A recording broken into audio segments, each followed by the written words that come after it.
This video is sponsored by Video AI. The election results are in for Austria, a nation of 9 million people. And in a stunning turn of events, the far-right FPÖ has taken Austria by storm, winning the parliamentary election. Their victory, while anticipated by many polls, has still sent shockwaves across Austria and the European Union, an institution of which the FPÖ is not a fan. Now the real challenge begins. Who will end up ruling Austria? What will the coalition look like? With no clear majority, forming a functioning government will be anything but easy. Before we dive into the numbers, let's take a quick look at how Austrian politics actually work.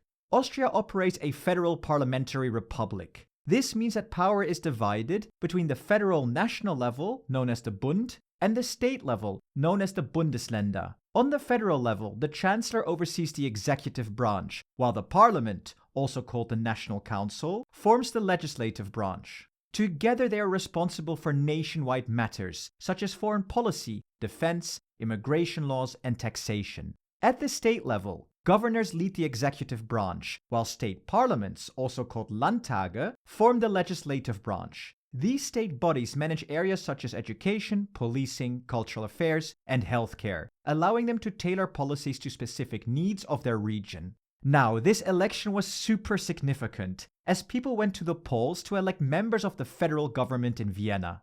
So who won, and what does it mean for Austria and the EU? Well, before we get into that, we'd like to highlight something important. Creating videos like this takes a lot of time, and releasing them within a day of an important event like this one means I need all the help I can get. That's where AI tools like Video AI come into play. Video AI is the world's most popular AI video creator, with over 25 million users across 190 countries. It's designed to be your creative co-pilot, handling the time-consuming tasks so you can focus on what matters, bringing your vision to life. Whether it's scripting, editing, or finding the perfect footage, Video AI makes it simple. Let me show you how it works. Here's the ai.invideo.io page. All I have to do is enter a text prompt, like create a 3-minute video about the recent elections in Austria. From there, I can choose the audience, the style of the video, and even the platform where I'll upload it. Video AI then generates a complete video draft in seconds. This version might not be perfect, but that's the beauty of it. You can refine it with simple text commands. Want to translate it to French? Done. Need to add subtitles? Easy. And what really sets Video AI apart is the voice cloning feature. You can generate videos in your own voice without having to record a thing. All of this starts at just $20 a month, saving you hundreds compared to traditional editing tools. If you want to try Video AI for free, click the link in the description and use my code to double your video credits for the first month. So how did Austria vote? Well, the results are quite remarkable. In an stunning outcome, the far-right Freedom Party of Austria, also called FPÖ, led by Herbert Kickl, surged into first place with 29% of the vote and 57 seats. This marks a staggering 26-seat increase from their previous performance 5 years ago, representing a massive surge in support. The FPÖ's platform is centered around the idea of Fortress Austria, pushing for strict immigration and asylum policies, reinforced border security, and initiatives aimed at encouraging the return of immigrants. Culturally, the party emphasizes the protection of traditional Austrian values, actively opposes what it calls gender ideology, and seeks to counter political Islam. On the international front, the FPÖ remains a staunch defender of Austria's neutrality, strongly opposing NATO membership and any military support for Ukraine in its conflict with Russia. The party also advocates for limiting the European Union's influence, placing a strong emphasis on protecting Austria's sovereignty. In second place, the Austrian People's Party, also called ÖVP, led by Karl Nehammer, secured 26% of the vote, resulting in 51 seats. The centre-right party has seen a significant loss of support over the last 5 years, partially due to the fallout from the 2021 scandal involving former Chancellor Sebastian Kurz. Kurz was forced to resign amid allegations of corruption and manipulating public opinion, with accusations that he and his allies misused public funds to buy favorable media coverage. The ÖVP advocates for conservative values, a pro-business agenda, and strict immigration controls. The party supports lowering taxes and proposes a 5-year waiting period before immigrants can access full social benefits in Austria. Additionally, the ÖVP is pro-EU, endorsing Austria's continued integration within the EU and maintaining a positive relationship with the bloc. In third place, the Social Democratic Party of Austria, SPÖ, led by Andreas Babler, secured 21% of the vote, resulting in 41 seats. The SPÖ champions social justice, fighting poverty and reducing inequality through strengthening the welfare state and expanding public services. For instance, they propose gradually reducing working hours to a 32-hour work week and introducing a legal right to specialist doctor appointments within 14 days. While the SPÖ is pro-EU, they are firm advocates of Austria's neutrality and strongly oppose any move toward joining NATO.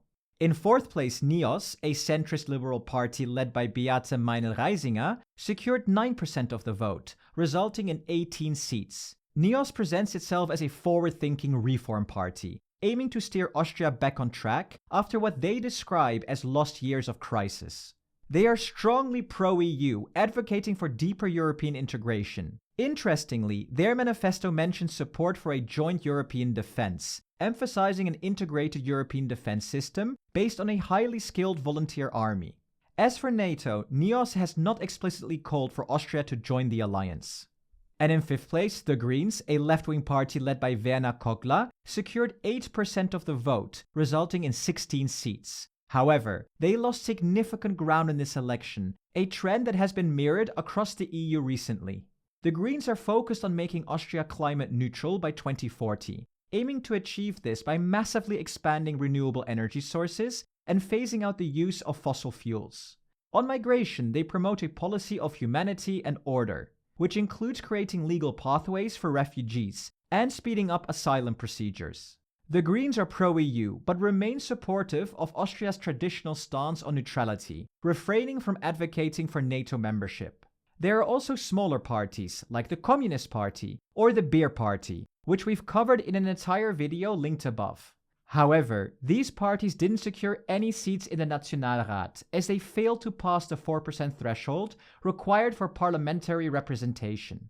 Wow, these election results have really complicated the path to forming a government in Austria. Since no party secured the 92 seats needed for a majority, a coalition is essential. At the time of recording, there's 4 viable options on the table.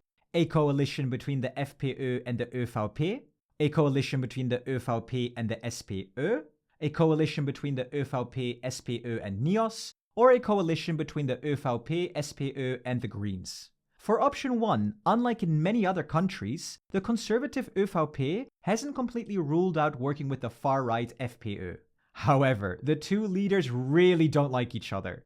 ÖVP leader Karl Nehammer has ruled out working with FPÖ leader Herbert Kickl, citing his extreme views and tendency to embrace conspiracy theories, for example on the issue of climate change. But he has also acknowledged that the FPÖ is a diverse party with many reasonable members. The ÖVP already governs with the FPÖ in 3 Austrian states, and given their similar views on immigration and economic policy, this coalition remains a realistic possibility.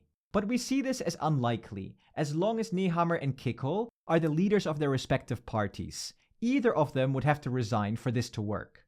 For option 2, a coalition between the ÖVP and SPÖ remains a possibility, but it's too close at the moment of recording. They currently meet the majority threshold by just 1 seat, a margin that could shift as more results are counted. However, the SPÖ led by Andreas Babler represents the left wing of the party, and his demands, including a wealth tax, rent freezes, and a pilot for a 32-hour work week with full pay, are largely incompatible with the ÖVP's conservative platform. There are instances in the past where the ÖVP has chosen to partner with the FPÖ rather than the Social Democrats, due to these stark ideological differences. This can be seen in several regional coalitions, including in Lower Austria, Upper Austria, and Salzburg. As for the third and fourth options, they face the same issue. The ÖVP and the SPÖ have stark ideological differences, and adding a third party only complicates things further. A fragile 3-way coalition could easily backfire, creating instability that might boost the FPÖ's popularity in opposition, potentially setting them up for an even stronger showing in the next election. So, which option will prevail, and who will become the chancellor? It's too early to say, but option 3, with an ÖVP chancellor, seems the most likely outcome for us. But what do you think is the best coalition? And are you happy with the Austrian election results? Let us know in the comments, and please like the video and subscribe to the channel if you like the content. And if you want to support us further, please sign up to Patreon. Until next time.